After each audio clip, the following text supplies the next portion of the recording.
St. Peter, everyone. Oh, Gabriel, where's your horn? Why, it is here, Lord. That new fellow, Steve Jobs, he has created this wonderful device and made an app for it that has every note on my horn on it. Every note. It's both portable and very convenient. I have one too, Lord. It's got all of the heavenly registers, every note of my harp, and I'm getting a new app that's got every obituary ever written. You should see what Moses has on his, Lord. Spare me the technology talk. Now, the reason I called you here today is because I'm concerned about what's going on down there in Geelong. Do you remember Geelong in Australia? I created it as a sort of a showplace, a template we could use for making happy communities. You remember I gave them fish in the bay. And plenty of fresh, clean water in the Barwon River. Fertile paddocks for growing things, miles of good grazing land, the Otways rainforest. Precisely. But now look at it. What in the world is going on down there? What happened to all those wildflowers I started all those eons ago? I had a perfect no-maintenance gardening plan. Those plants were chosen specifically to grow in that soil. They could withstand drought and multiply with abandon. And the nectar from their long-lasting blossoms would attract butterflies and birds and honeybees. There should be a vast garden of colour down there by now. But all I can see are roads and houses and little green rectangles and... What, pray, are those? Those are the light towers at the footy stadium. I thought they were advertising feminine razors. Tell me, why do they need light towers at the football stadium? Can they not play the game during the daytime?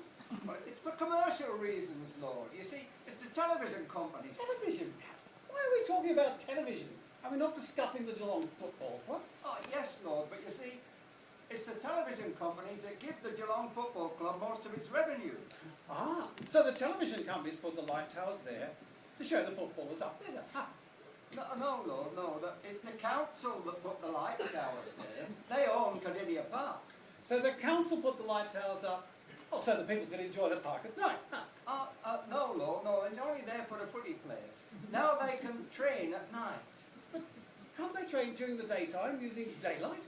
Oh, yes, Lord, they can. But you see, they play most of their games at night because of the television. It's on television and more people can watch them. Oh, I see. So football is no longer for playing, it's for watching. But that's where they play at night. But that does not explain why the Geelong Council paid for those light towers. Can either of you enlighten me? It's for the good of the community, Lord. When the football club is doing well, the Geelong people are much happier. They won't be disliking their council so much, and they'll be voting them back in.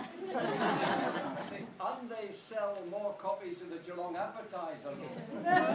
Right. So the council put the light towers there so that the game could be played at night, and more people will watch, right?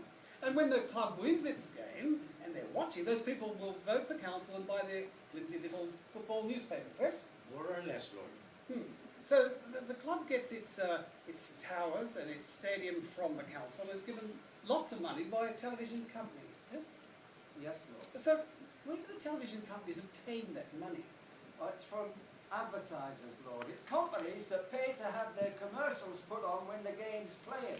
Every time there's a stoppage. Well, that's right. Every time there's a stoppage, or half-time, or quarter-time, or when a goal is scored, they are showing all those commercials, Lord. And sometimes they are having to squeeze in the commercials and delay the telecast. Isn't that recording the action and playing it back later? Well, it is, Lord. Then why can they not record the game during the daytime, play it at night time, and thus saving the need for the light towers? All right, tell me this instead. Who are these advertisers who pay to have their commercials played and whose payments ultimately go to the Geelong Football Club? Are they sportswear manufacturers, local Geelong businesses, fitness gymnasiums? No, Lord. They're mostly national companies like Toyota or BB Bitter. Breweries, distilleries, online gamblers, bookmakers. And Bunnings, Lord. Bunnings. Bunnings. What's Bunnings? Is that a manufacturer of small pastry Oh, rolls? oh, no, Lord. Bunnings is a giant warehouse that is selling everything, from hammer and nails up to complete bathrooms. Garden furniture, light globes, everything. They are importing them in large amounts from China and selling them in their thousands. Lowest prices, Lord, are just the beginning. Everybody loves Bunnings. They are going there every weekend. On Sundays? Even on Sundays, Lord. Well, this is good footy on the telly. Oh, look, enough of this foolish diversion. I'm much more concerned about what's happened to all my wildflowers and what all those little green squares are throughout Geelong. Well, Lord, about 150 years ago, the people of Geelong, the Geelong householders, started calling your flowers weeds. And they started pulling them out and cutting them down and replacing them with grass. That's what the little green squares are, Lord, grass. Grass? That's not grass. My Geelong grass grows in big clumps and has tall, sprouting seeding heads. That's European grass, Lord. Really? European grass is boring. It's flat. It's not colourful. It doesn't attract butterflies or birds or bees. Only grubs and ants and worms. These householders really want all this European grass growing around them. Apparently so, Lord. They're a strange lot. You should see who they voted for mayor. Thanks to the grass, Lord, they buy it in rows already growing, or in seeds from Bunnings. And they lay it in little squares around their house and they call it lawn.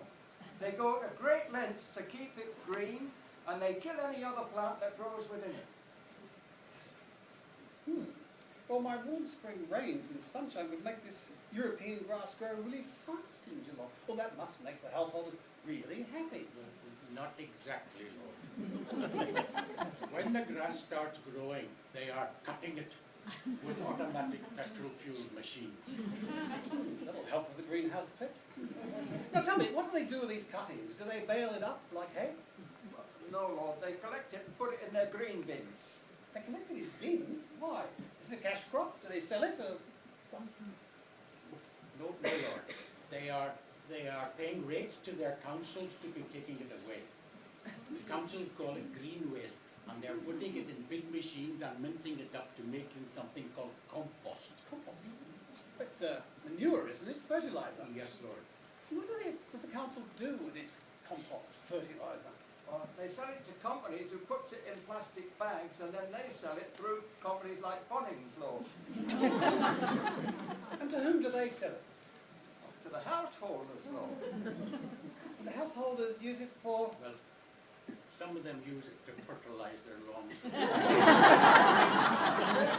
Now, let me get this straight. The householders fertilise their grass so it will grow. And when it does grow, they cut it off and they pay someone to take it away. And the people who cart it away mince it up until it breaks down and becomes fertiliser. Then they sell it to another company who puts it in plastic bags and sells it back to the householder to help make the grass grow again. Well, they must be really happy in the summer when we cut back on the rainfall and turn up the heat. That surely slows the growth of the grass and saves them a lot of work. No. You are not going to believe this, Lord. But when the grass stops growing, they are getting out their hoses and spraying drinking water so that the grass will continue to grow, and they are cutting it.